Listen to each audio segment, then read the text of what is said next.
Alcohols. Alcohols आप लोगों ने पढ़े हैं मिथाइल अल्कोहल CH3OH और इथाइल अल्कोहल CH3CH2OH या C2H5OH। ये दोनों तरह के अल्कोहल्स जो आपने फर्स्ट ईयर में पढ़े हैं ये होते हैं संतृप्त अल्कोहल, है ना, या सैचुरेटेड अल्कोहल्स। आज हम पढ़ेंगे असंतृप्त अल्कोहल्स या अनसैचुरेटेड अल्कोहल्स के बारे में।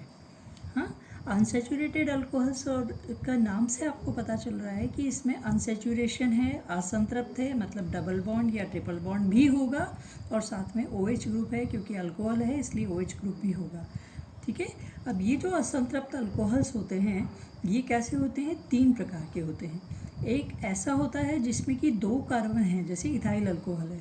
इथाइल अल्कोहल को आप बोलते हो CH3CH2OH, है ना। अब अगर हम क्या करें कि CH3 और CH2 के बीच में से हाइड्रोजन हटा दें तो डबल बॉन्ड बन जाएगा और CH2 डबल बॉन्ड CHOH, यहाँ मतलब 2 कार्बन के बीच में डबल बॉन्ड भी है और एक कार्बन पे OH ग्रुप लगा हुआ है।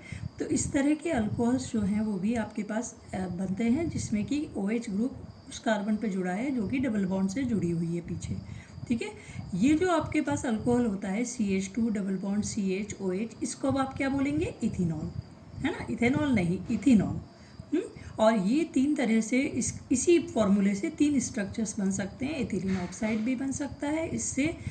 CH2 ये आपके पास इथेनॉल भी बना है CH2 डबल बॉन्ड CHOH, या फिर इससे आपका एसिटाल्डिहाइड जो है ये भी आपके पास बन सकता है। मतलब इसी फॉर्मूले से 3 स्ट्रक्चर्स आपको दिख रहे हैं। ये इस तरह के अल्कोहल्स जो आप पढ़ रहे हैं ये बहुत ज़्यादा ये मिलते नहीं है, अनस्टेबल होते हैं, क्योंकि आपको पता है कि वाइनाइल अल्कोहल जो है बहुत अनस्टेबल है और वो कन्वर्ट हो जाता है एसिटाल्डिहाइड में। ठीक है।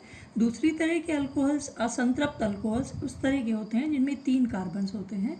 3 कार्बन में आपके पास क्या होगा? अल्कोहल होगा, बीच में एक सिंगल बॉन्ड होगा और डबल बॉन्ड होगा। मतलब 3 कार्बन में आपके पास डबल बॉन्ड भी मिल गया, बीच में एक सिंगल बॉन्ड है और OH है। ये 3 कार्बन की चेन है, इसलिए आपको इसमें बताना पड़ेगा कि डबल बॉन्ड कहाँ है। दूसरे और तीसरे कार्बन के इसमें है तो प्रोपीन, 2 प्रोपीन और कार्बन जहाँ अल्कोहल है 1 OL। ठीक है ना, तो 2 प्रोपीनॉल। अब ये जो स्ट्रक्चर है इसके साथ समावयी कौन कौन से बनेंगे? देखिए, एक तरह से इसका अगर ऑक्साइड बनाते हैं तो लास्ट दोनों कार्बन के बीच में बन सकता है, या इस तरह से भी बन सकता है। मतलब इसका ये समावयी कहलाते हैं। इसी फॉर्मूले से स्ट्रक्चर्स जो हैं वो आप डिफरेंट बना सकते हैं। ठीक है। दूसरा आप क्या बना सकते हैं? ये अल्कोहल एल्डिहाइड वाला बना सकते हैं जिसमें आपके पास क्या हो रहा है? C2H5CHO या CH3CH2CHO आप ये बना सकते हैं। प्रोपेनॉल्डिहाइड बना सकते हैं, या फिर आप CH3CH3CO एसीटोन भी आप बना सकते हैं। ठीक है।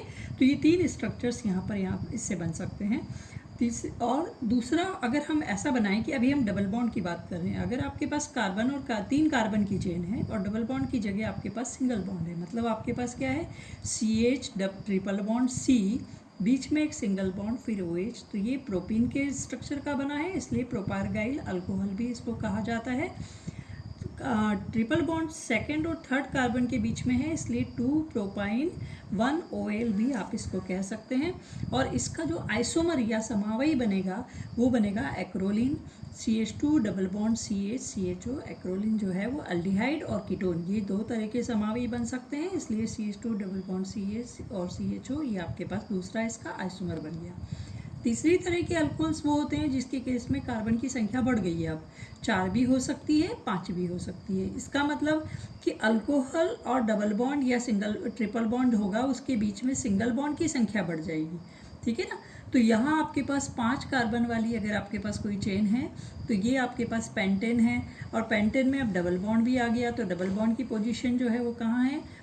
तीसरे और चौथे कार्बन के बीच में है, तो 3 पेंटीन और 1 OL आपके पास हो गया। यहाँ पर 4 कार्बन की चेन भी हो सकती है, इसलिए जहाँ डबल बॉन्ड है वहाँ तीसरे और चौथे के बीच में है, इसलिए 3 ब्यूटीन 1 OL आपके पास हो गया। इस तरह से ये जो स्ट्रक्चर्स होते हैं, अभी 3 तरह के अल्कोहल्स जो होते हैं, इसमें जो दूसरे नंबर के अल्कोहल्स थे जिसमें हमने 3 कार्बन की चेन वाले पढ़े थे, प्रोपीन वाले, वो सबसे ज़्यादा एक्टिव होते हैं, सबसे ज़्यादा क्रियाशील होते हैं। और जो सबसे पहले नंबर के होते हैं वो सबसे ज़्यादा अनस्टेबल वाले हमारे पास कंपाउंड होते हैं। ठीक है। अब यहाँ पर ये जो आपके पास विनाइल अल्कोहल जो है, यहाँ पर इसको क्या बोलेंगे, विनाइल अल्कोहल भी हम इसको कह सकते हैं, CH2 डबल बॉन्ड CH, जो कि हमने सबसे पहले वाला अल्कोहल पढ़ा था। इसको बनाने की मेथड्स क्या हो सकती हैं? आप क्या करेंगे, ये लीजिए आप विनाइल ब्रोमाइड लीजिए, और इस विनाइल ब्रोमाइड को सिल्वर हाइड्रोक्साइड से अगर आप रिएक्शन करेंगे तो AgBr आपका बना, और साथ में विनाइल अल्कोहल जो है वो आपको मिल जाता है, जो कि विनाइल अल्कोहल जो है अनस्टेबल होगा, वो एसिटाल्डिहाइड में कन्वर्ट हो जाएगा। अभी तो आपको ये विनाइल अल्कोहल दिख रहा है। दूसरा एक मेथड है जो कि आपने पहले भी पढ़ा है, एसिटिलीन आप लीजिए HgSO4 H2SO4 के साथ, और मर्क्यूरी के प्रेजेंस में 80 डिग्री सेंटीग्रेड पर जब ये रिएक्शन होती है विनाइल अल्कोहल बनता है, और ये विनाइल अल्कोहल अनस्टेबल होता है, अस्थायी होता है, बहुत जल्दी कन्वर्ट हो जाता है एसिटाल्डिहाइड में, और एसिटाल्डिहाइड बहुत ज़्यादा स्टेबल होता है। और आपने इसकी टेस्ट फर्स्ट ईयर के लैब में भी किया है कि एल्डिहाइड का ग्रुप टेस्ट आपने लगाया हुआ है, ठीक है।